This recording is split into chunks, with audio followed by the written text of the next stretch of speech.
First-based solutions, changing views to get a better perspective.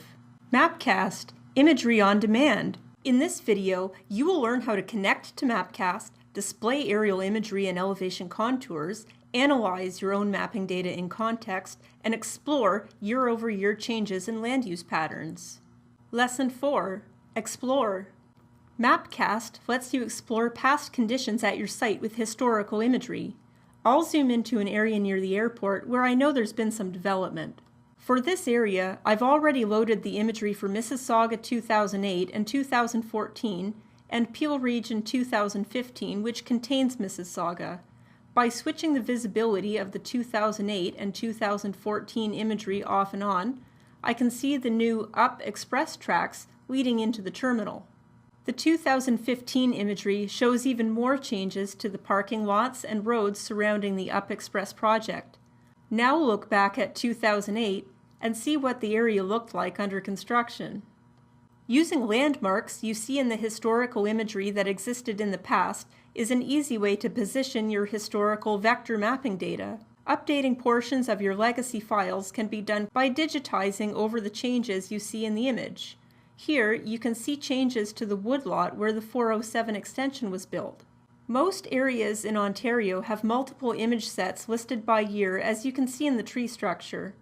The data ranges in age from 2002 up to the current or previous calendar year, but not all areas are updated every year. As with most mapping software, the data draws in the order you see listed in the table of contents, starting from the bottom and working up. When working with two imagery layers from different years that cover the same geographical area, the topmost visible layer in the drawing order is the only one that you'll see because the imagery is opaque. All layers below, even though set as visible, will be covered until the top drawing layer is turned off. You can adjust the drawing order of the layers under the Layers properties by using the up and down arrows on the right.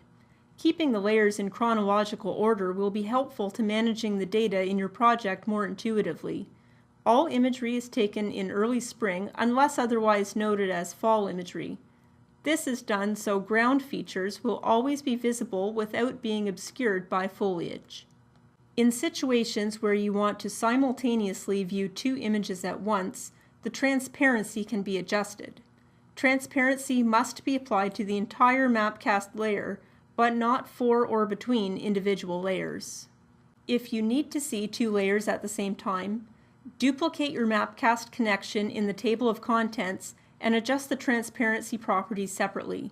This is a helpful workflow if you need to assess major land use changes, where before and after images may be so different there are no landmarks left on the ground to orient what you're seeing.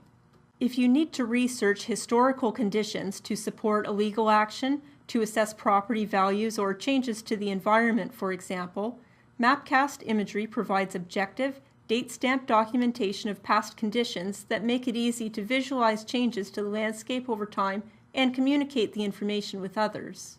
Here I'm creating a simple layout to share with a coworker, noting the new swimming pool on this property. Changes requiring permits, such as this, are simple to see in the imagery but would be difficult to assess from the road.